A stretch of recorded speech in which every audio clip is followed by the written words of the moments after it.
What's up, plant lovers? I'm Devin Wallien. So my Rose of Sharon hedge is looking really beautiful right now. The flowers are starting to bloom and it's really filling out nicely. So I thought I'd do a video just documenting a little bit more about Rose of Sharon, also known as Althea or Hibiscus syriacus. This plant is originally native to parts of China and India. And here in the United States, it's typically grown in zones 5 to 9. I'm here in Westchester, Pennsylvania, zone 6B, and it absolutely loves my garden. Now, if you've heard of Rose of Sharon spreading lots of seeds, don't worry about that. All of the newer cultivars that you'll find at your garden centers or online wherever are going to be sterile. They're not going to produce seeds that are going to spread everywhere, so you don't need to worry about that with our Hibiscus syriacus anymore. Now, as you can see, I have 5 of them growing in this beautiful hedge. It's a plant that does well as a hedge, a privacy screen, a plant for the back of the border, along a fence line. Maybe if you have an air conditioning box and you want to block that, this is a great option because it's a very quick growing plant. Now, these plants are easily 6-8 feet tall, and they're in their 4th year here in my garden, and I have actually pruned them back quite hard every single year since planting them. I actually have a great video all about how to prune our Hibiscus syriacus. If you just go to the video description, you'll find a link to that popular video about how to prune these back well. And here you can see where I pruned back this spring in these sections right here. And you can see all of that growth that has come up during the course of this season. So they grow very quickly. And pruning them back is very important, particularly in the first few years, because as you can see, they do get tall, so you really want to have a really strong foundation. And by pruning them back in those first few years, what happens is that the lowermost sections of the stems of the trunk, so to speak, are going to get really nice and thick, and they're going to be able to hold up the really tall growth. Without doing that sort of pruning, they can tend to get a little bit floppy. Now, in terms of situating them in the garden, I'm here in the middle of August. This is really right when they start to produce their beautiful hibiscus-shaped flowers. Lots of different colors out there. Pinks and whites, reds, purples, blues. And I'm growing the cultivar called Fiji. Really nice. Now, I get gorgeous morning sunlight. It's about 11 a.m. here, but by about 1 o'clock, all of the sun has gone behind the trees. So this is a plant, it does really well in a half day of sun, but it will handle all the way to a full day of sun easily. And in a full sun situation, it's gonna be even fuller, denser, and faster growing than I have here in my half day sun garden.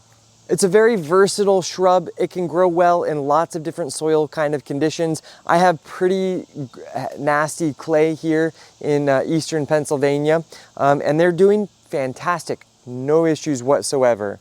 Now, along with being versatile with regards to the soil and the sun situation, it's also quite drought tolerant. It's also humidity tolerant and definitely heat tolerant. These plants love the heat, so they're gonna do really well in hot garden situations. And until about zones 8 or 9, then they don't start to grow as well because they do appreciate a cold winter. And one of the things that you'll notice about the Rose of Sharon plants is that they are a little bit slower to break bud in the springtime. Typically in April, May, when all of our hydrangeas have really started to produce their beautiful luscious foliage, these guys might still be bare. So keep that in mind if you're growing your Rose of Sharon and you're curious why they don't have leaves on them just yet. But once they do start to break bud and produce their foliage, they grow quite quickly. And what I love about them is just how many flowers they produce. The flowers only stay open for a couple of days, but there's so many buds on the plants that you can see that new flowers are continually opening over the course of a few weeks, maybe even 6 weeks of gorgeous flowers on our shrubs. Now, in terms of maintenance, they're super low maintenance. Apart from ensuring that they do stay irrigated that first season after planting, besides pruning them in the spring, I will also give them a nice dose of slow release granular fertilizer and osmocote in the springtime around the same time that I'm pruning them back.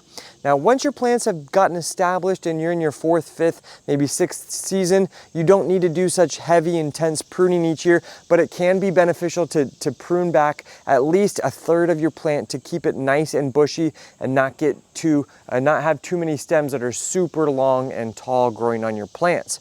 I planted them as this hedge here so that they will reach kind of the top of the railing of my deck, so I can see through the rails and enjoy the flowers and this beautiful plant along the base of my deck. And you can see it really does hide the bottom of my deck well, which is exactly why I chose to plant these, because they were so fast, because I knew they'd be super quick to fill this area out. And if you've been here a while, you know I have lots of deer pressures. The deer have nibbled a little bit here and there, but they may take a couple bites and then they really don't come back. They're really not palatable to the deer. Another big plus. The only pests I've ever had in the 4 seasons of growing this have been aphids, which I had once, and you know, I'll get aphids on a bunch of different plants in the garden, but I never do anything. I always just let you know, the natural predators come and take care of the aphids, which they did by the end of the season, and that was that. Not anything to worry about. And I think that's about all that you need to know to grow our Rose of Sharon Hibiscus syriacus successfully. They're super easy, a very long-lived shrub. They have, you know, a really nice stature in the garden. They're great when grown as a hedge or privacy screen when you plant a few together.